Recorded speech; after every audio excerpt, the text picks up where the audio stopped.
Hello, everyone. I hope you're having a wonderful day. Today, we'll step into the most heart-stopping chapter of Tu Tieu and Yuri's journey. After narrowly escaping death, Tu Tieu wakes up with no memory of who she is or the love she once shared. Yuri tenderly cares for her, cooking meals, sharing moments, and fighting to bring her memories back. But in the shadows, Yuri's mother seizes the chance to destroy her, hiring strangers to attack Tu Tieu and force her out of their home.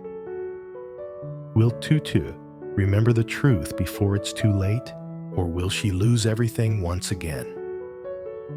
Stay with us for this unforgettable twist, and if you enjoy the story, don't forget to subscribe so you never miss the next episode.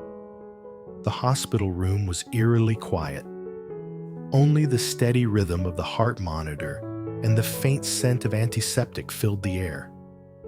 Tu Tieu lay in the bed, her face pale but peaceful. The storm of pain and fear from the night before had passed.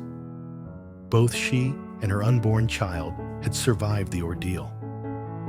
Yuri sat at her side, his hand gently wrapped around hers, eyes still bloodshot from the sleepless hours he had spent watching over her. For a moment, there was calm, but fate has a cruel way of striking when you least expect it. It was the following evening when the first signs appeared. Tu Tieu had been allowed to walk slowly around the hospital corridor for the first time, holding onto Yuri's arm for support. They were returning to her room when a loud commotion broke out near the elevator. A maintenance worker had accidentally dropped a heavy box of equipment. The noise startled Tu Tieu, but before Yuri could steady her, someone rushing past brushed roughly against her shoulder. She stumbled backward, her head striking the sharp edge of a metal trolley. The sound was sickening. A dull, heavy thud followed by the soft gasp that escaped her lips. Yuri caught her before she collapsed completely, his voice trembling. Tu Tieu, stay with me. Look at me. But her eyes had already glazed over, her consciousness slipping away. Nurses rushed over, wheeling her back into the emergency room. Yuri's hands shook as he followed, his mind replaying the moment again and again, the way she had fallen, the fragile sound of her head hitting metal. When Tu Tieu woke hours later, she was lying in the hospital bed again, but this time her expression was distant, her gaze confused. Yuri leaned in quickly. "Hey, it's me. Yuri, you're safe now." She blinked at him, brows furrowed. "Who are you?" The words hit him like ice water. "Tu Tieu, it's me, Yuri, your husband." Her lips parted slightly, as if searching for the right response, but then she shook her head. I don't know you. I don't know anything." The doctor's voice later confirmed Yuri's worst fear. The impact had caused retrograde amnesia. Her recent memories, and in some cases, even distant ones, were gone.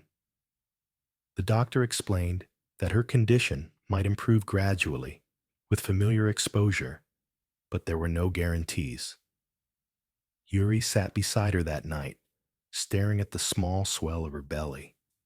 She didn't remember him. She didn't remember their home, their love, or the life they had been building. But she still carried their child. And that was enough reason for him to fight, for both of them. Over the next week, Yuri dedicated himself to her recovery. He started small, bringing her flowers from the hospital garden, cooking her favorite meals, though she didn't recognize them, and telling her stories from their past. Sometimes she would smile faintly, as if something deep inside her stirred, but the moments were fleeting. One afternoon, he brought a small, portable stove into the hospital courtyard. "You used to love cooking with me," he said, unpacking fresh vegetables and herbs. Let's try it. Tu Tieu hesitated, watching him slice carrots with practiced ease. Something about the rhythmic sound of the knife against the cutting board made her chest tighten, a strange, bittersweet feeling she couldn't place. Uri handed her the knife gently. Here, I'll guide your hand.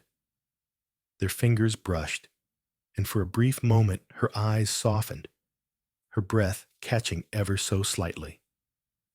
But the moment vanished when she accidentally dropped the knife. She laughed awkwardly, shaking her head. I'm sorry. I'm not very good at this. Uri forced a smile, hiding the ache in his chest. You're better than you think. Behind the scenes, however, not everyone shared his devotion. Uri had been visiting occasionally, her polite smiles masking a storm of disapproval. She had never fully accepted Tu Tieu. And now, seeing her in this vulnerable, forgetful state, she began to see opportunities. One evening, as Uri stepped out to speak with the doctor, his mother sat beside Tu Tieu's bed. It must be strange, she said softly, her voice carrying a faint chill, not remembering the people around you. Sometimes, forgetting is a blessing.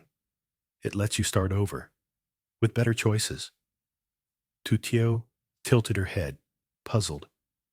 What do you mean? Only that not everyone who claims to care about you truly does. You should be careful who you trust. Her eyes flickered toward the door where Uri had gone. Tu Tieu frowned faintly, unsure why the words made her uneasy. That night, as Uri helped her settle into bed, he noticed she seemed more withdrawn. She avoided his eyes, answering his questions with short, distant replies. He wondered if she was simply tired or if something else had shifted. Days passed, and Uri continued his efforts, taking her for gentle walks in the garden, playing music she once loved, showing her photos from their past. Every so often, he caught a flicker of recognition in her gaze. But each time, before it could grow, it slipped away like sand through his fingers. And through it all, Uri watched silently, her mind weaving plans. To her, Tu Tieu's amnesia was not a tragedy. It was an opportunity to erase her completely from Uri's life. One rainy afternoon, Tu Tieu was sitting alone by the window when she overheard a hushed phone conversation in the hallway. It was Uri's voice. Yes, she's still here.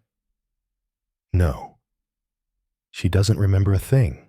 We'll need to handle this quietly. I'll give you the details soon. Tu Tieu's chest tightened.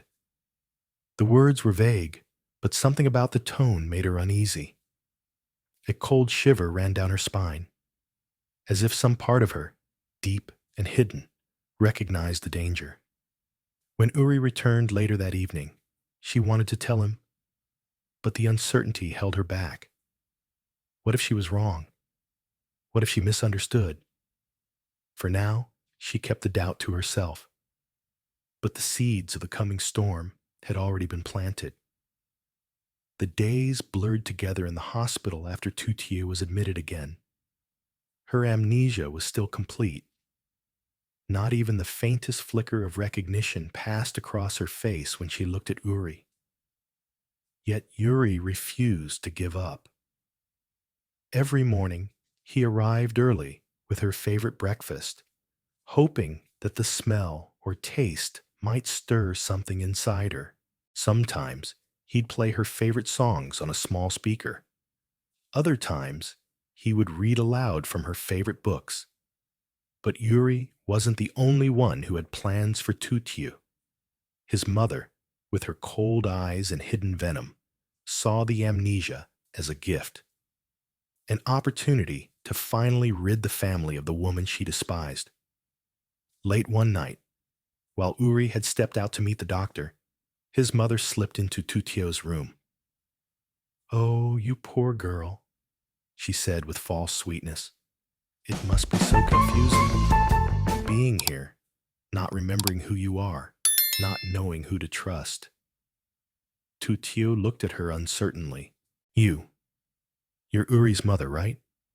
Yes, the woman replied, sitting at the edge of the bed. And I'm afraid I have to tell you something important.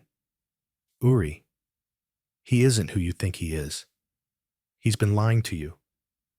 Tu Tieu's brows furrowed. Lying? About what? But before she could get an answer, the older woman only smiled, patted her hand, and whispered, You'll see. Then she left, leaving behind a seed of doubt that began to grow in Tu Tieu's fragile mind. The following week, Uri tried everything to rebuild their connection. He took her to the park, where they once had their first picnic. He showed her photos of their life together, moments of laughter, holidays, and quiet evenings at home. But each time, she would tilt her head and say softly, It feels nice, but I don't remember. Uri's heart ached with every failed attempt. He began cooking dinner for her at the hospital, making the spicy noodle soup she used to crave.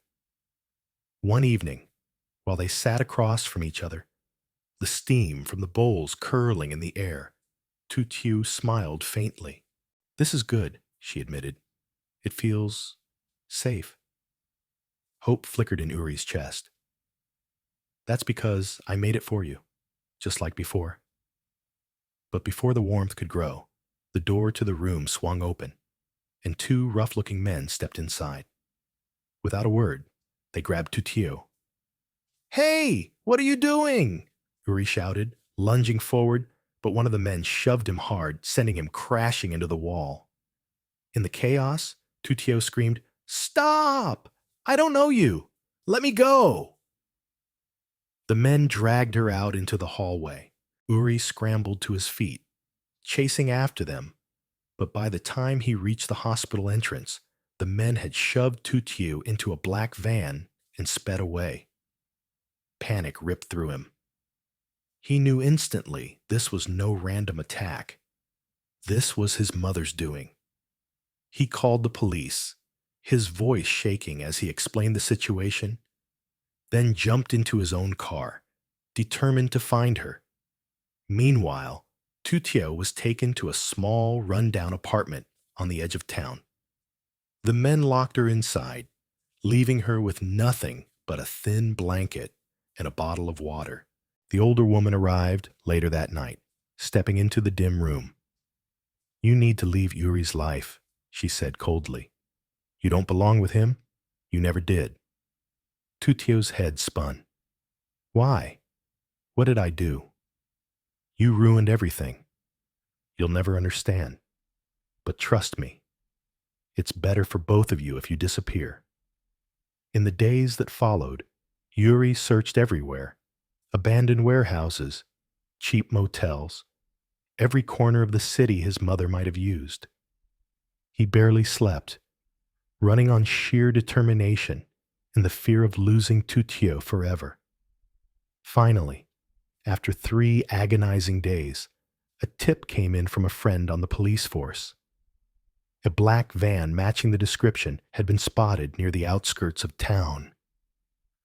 Uri raced there without hesitation. He found the apartment just as one of the hired men was stepping out.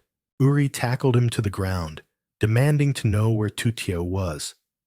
Inside, Tu Tieu sat huddled in the corner, her eyes wide with fear. Uri, she whispered, as if testing the sound of his name. He crossed the room, dropping to his knees in front of her. It's me. I'm here now. You're safe. Her eyes searched his face, something sparking behind them, a flicker of memory, perhaps, or maybe just the recognition of his desperate sincerity. You came for me. I always will, Uri said fiercely, taking her hand. The police arrived moments later, arresting the men and escorting Uri's mother away. She didn't struggle, but her glare was ice. This isn't over. she hissed as they led her away. Back at the hospital, Tu Tieu clung to Uri's hand as they walked through the doors. I still can't remember everything, she admitted quietly. But I remember how it feels when you're near. And I know I want to stay with you. Uri smiled, though his eyes were wet. That's all I need for now. The rest will come back. As they sat together in the quiet of her room, Uri promised himself he would never let her go again, no matter what shadows from the past tried to take her away. And though the road ahead would still be uncertain, one thing was clear. Love, once tested in fire, burns brighter than ever. After surviving a life-threatening ordeal, Tu Tieu wakes up in the hospital with no memory of her past. Uri, heartbroken yet determined, stays by her side, caring for her with patience and love, cooking for her, sharing warm moments, and hoping to reignite the bond they once had. But as Tu Tieu struggles to piece together fragments of her lost life, a darker force moves against her. Uri's mother, cold and calculating, sees Tu Tieu's amnesia as the perfect chance to erase her completely. She hires thugs to intimidate, beat, and drive Tu Tieu away from their home. With danger closing in and her memories still locked away, Tu Tieu must fight to survive. And maybe, just maybe, remember who truly loves her before it's too late.